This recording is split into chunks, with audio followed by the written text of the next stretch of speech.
previous video, I showed you how to find and mark the center of your fabric. And I have since marked with a little highlighter there the exact center of my pattern based on where the arrows are.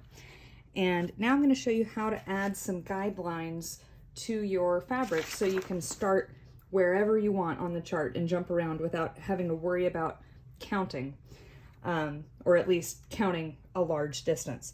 So if we look really closely at where our center is, it's 4 squares to the left and 4 squares above one of these lines of 10. So if I pull my needle up 4 squares down and 4 squares to the right, that would be in this intersection right here. And if you're off by 1 square here, that's not gonna matter. It's being off by an inch or 2 that you need to be worried about. Here's my center. If I go down 4, 1, 2, 3, 4, and then I'm just dragging my needle across the back and letting it poke up in each hole as it goes by. To the right, 1, 2, 3, 4. So right there is gonna be my intersection. Right here in the middle of the F and the O. So I'll pull that up. I'm gonna leave some long tail hanging out here because I want it to come all the way across to the other side. And now I'm gonna count in chunks of 10 to just add this guideline across the middle here. So I'll count from the top, 10 squares across. 1, 2, 3, 4, 5, 6, 7, 8, 9, 10, and go down right there. And then I'll do the same thing. You can flip it over if it helps you to count on top rather than feeling through your fabric, depending how comfortable you are doing that. You can count 10 more squares. 1, 2, 3, 4, 5, 6, 7, 8, 9, 10, and then go through to the other side.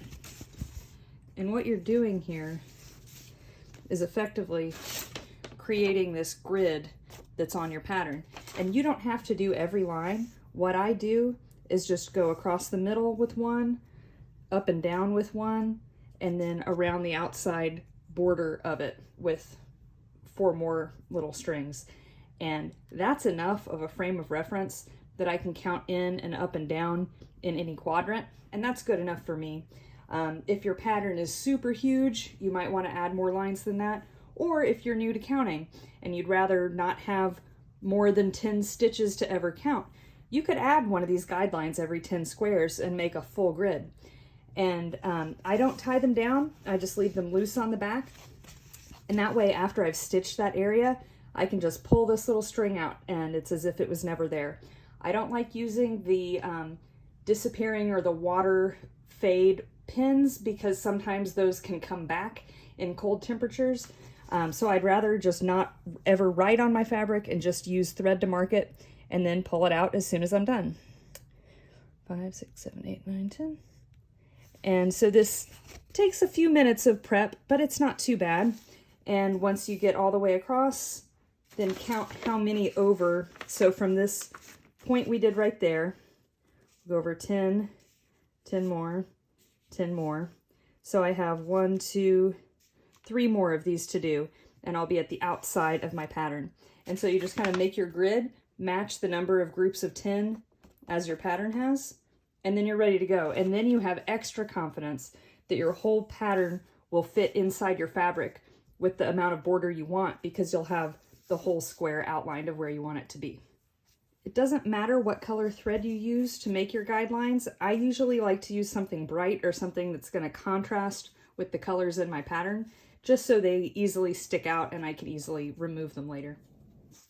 All right, I've got my border and my cross lines in there. You can tell this isn't exactly in the center. The fold is at the center, but the lines are where the lines on my pattern are, which are 4 squares off from the exact center of the fabric. At this point, even though I'm pretty confident with my counting because all the corner points lined up, you could always have miscounted twice. So I always at this point take 1 more pass to double check the counting, just running my needle across the holes so I can feel and even hear a little tick as I go across each hole. 1, 2, 3, 4, 5, 6, 7, 8, 9, 10, and do that just all the way across and all the way up and down 1 more time just to be super sure that my lines are right. And then from here, I would start stitching. But if you want even more guidelines than that, you can always add more in as often as every grid if you wanted to.